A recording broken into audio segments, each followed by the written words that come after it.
Tatlong laro, tatlong panalo para kay Phoenix Team Governor Attorney Raymond Zorilla.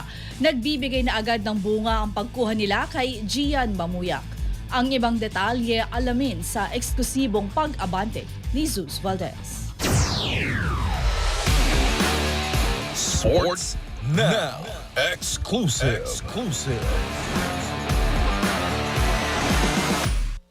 Hindi naghintay ang Phoenix Fuel Masters para sa kinabukasan ng kunin nila si Gian Mamuyak. Ayon kay Team Governor Attorney Raymond Zorilla, ang layunin ng koponan ay makakuha ng isang subok na veterano na makatutulong agad sa pagkapanalo at naniniwala siyang nakuha nila ito sa dating rain or shine captain. Matapos simula ng Governor's Cup sa tatlong sunod na panalo, sinabi ni Zorilla na hindi nila pinalampas ang pagkakataong makuha ang isang manlalarong tulad ni Mamuyak. Hindi mo talagang maiisang tabi na isang veterano katulad ni Gian, ni Mamu, mapunta sa amin. No? Marami siguro, hindi lang namin alam, marami sigurong nag-aasam na makuha nila si Gian. Baka sinuwerte lang kami at napunta sa amin. Ayon pa kay Zorilla, kitang-kita kaagad ang halaga ng bagong acquisition. Sa kabila ng pagkakaroon lamang ng isang ensayo bago ang kanyang debut, nakita na agad ang pamumuno at karanasang dala ni Mamuyak sa koponan. Kahit unang practice pa lang niya, lumabas yung pagka-veterano naka 6 points ata.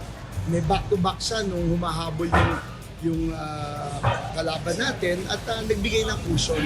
Hindi mo talaga maiisang tabi yung isang veterano katulad ni Gian. At masaya kami nakuha at sana magtuloy-tuloy ito. Sa kanilang pinakamagandang simula mula pa noong 2019, mas lalo pang napatibay ang paniniwala ng organisasyon na tamang desisyon ang pagkuha kay Mamuyak.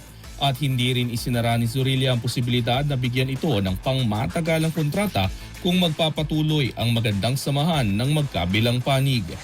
Kung titignan nyo naman ang Phoenix simula nang ito'y pumasok sa liga, we are known to be fair. We give long-term contracts pagkarapat dapat at ikay qualified dito. No? So, mapag-uusapan at sa tingin naman namin lahat naman ng naging player namin naging masaya sa amin at tayo'y patas at objective sa ating mga inaasam dito sa team. So, tingin ko naman magiging masaya rin siya. Magiging masaya yung buong. Ipinagtanggol din ni Zorilla ang pagpapakawala ng future first round pick dahil para sa kanya mas malaga makakuha ng isang napatunayang manlalaro na makatutulong agad sa koponan kaysa maghintay sa hindi patiyak na mangyayari sa hinaharap. Well, Gian is a first round pick also. So it's but fair to give them a first round pick also. 3 years from now, we don't know who will be the players in season 53. But Gian can already be an impact player ngayon. So hindi na namin maisip kung ano pa yung darating sa season 53 draft. Right here, may impact na kagad. Ako si Zeus Valdez, Abante.